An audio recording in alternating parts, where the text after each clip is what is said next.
Hey, it's Dr. Marita P, and welcome to another edition of the Nurse Lounge in my office edition.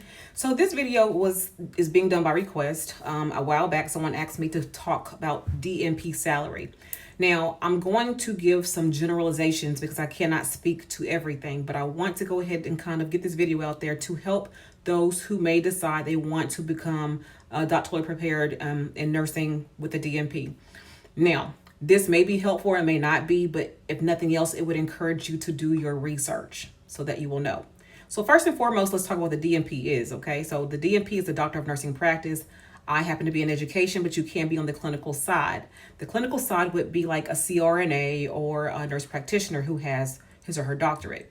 Now, in terms of salary, we really can't speak to that because it varies based off of where you are, what you do, and what you're doing with your degree. To put that in perspective, if you are a CRNA, you're going to make six figures, period. Now, how much of that six figures in terms of which the range, that depends on, again, where you live. So for instance, I live in south of the South. I live in Tennessee. So therefore, they may not get paid as much, but it's still six figures as somebody who lived in California. Again, the cost of living in California is much more expensive than what it is here in Tennessee. So you will make six figures is all I can say.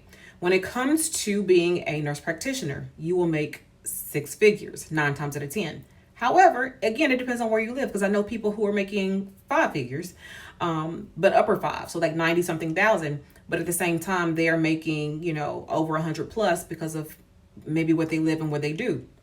If you're working with certain populations, sometimes you get an incentive. So if you're working in like rural areas, you may get an incentive for working in those areas and make more money. It just depends. Sometimes if you're bilingual, you'll make more money.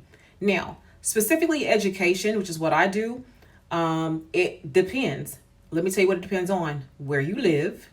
It depends on where you teach because for one, I teach at a university. If you're teaching at a university, you're going to get a different pay rate than you probably would at a community college or at a trade school, like at an LPN program or something like that. Or maybe you're teaching CNAs. So you may not get paid a salary there. You may get paid, say, so many dollars per hour. Again, it depends. So you're going to make between 5 to 6 figures depending on where you are in that range. Now, also, when it comes to being a DNP in academia, it also depends on not where you work, but your rank. So there is assistant professor, there's associate professor, and there's full professor. I am an associate professor. That's in the middle. Okay, so it's assistant, associate, and professor. I'm in the middle, associate professor. So I make more because of what my rank is. But again, that's contingent upon where you live. I have a colleague who lives in a small city at a small university, and she I don't want to say only, but she makes 50,000 per year with her doctorate. That is no money, but that is the market for where she lives. Me, I make six figures. So it just depends on all these things. So it's really hard to speak on salary because it really depends on what you do with your degree in with your DNP as to what determines what you are going to make. So I hope that helps. You would need to research what do you plan on doing with your DNP? So for instance, you would need to research being a CRNA. Now, I do want to go ahead and put this out there. For nurse practitioners and for CRNAs is required to have a doctorate.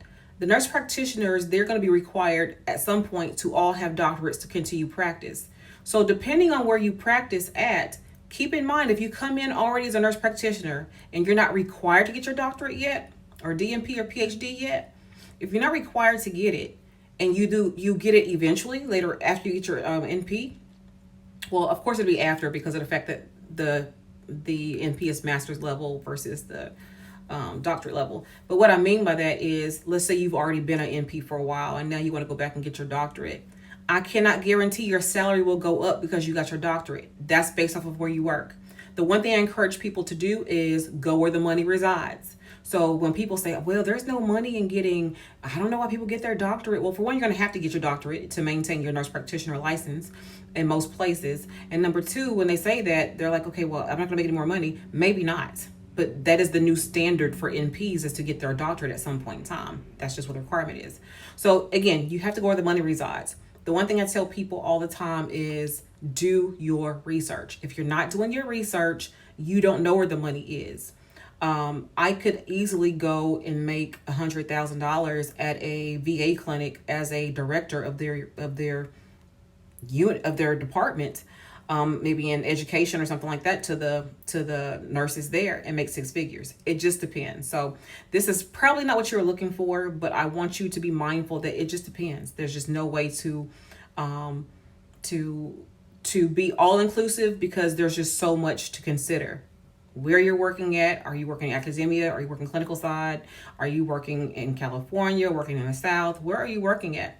All those things play a factor in your actual salary. But I would say, as a general rule of thumb, six-figure income is what you can expect for the clinical side of the DNP. And for the academic side, I would say it's going to be in the mid to upper five-figure to lower six-figure income, because it is education. Education as a whole do not pay the same way as the clinical side. But if you're thinking about going into education, I do want to say that be mindful that you don't work the entire year. So I only work 8 months out of a year, but get paid for 12. So I actually have a second job, as you probably know, doing clinicals at another school. So I actually make more money. So in the whole summer, I've been off. I'm in the office right now because we're starting school in less than a month, and I have to get things ready. But I was off from May until really August for my main job, and I still get paid every month, doing absolutely nothing. So you have to kind of weigh in everything to see where you really want to be when it comes to your desired life and what your goals are. Hopefully that helps somebody. So again, not what you want, I'm sure, because I don't have specific numbers, and I'm not going to look up every single job in every single state and every single position, and you just kind of have to do your research on that. As usual, follow me on IG and TikTok, and until the next time, you all, bye bye.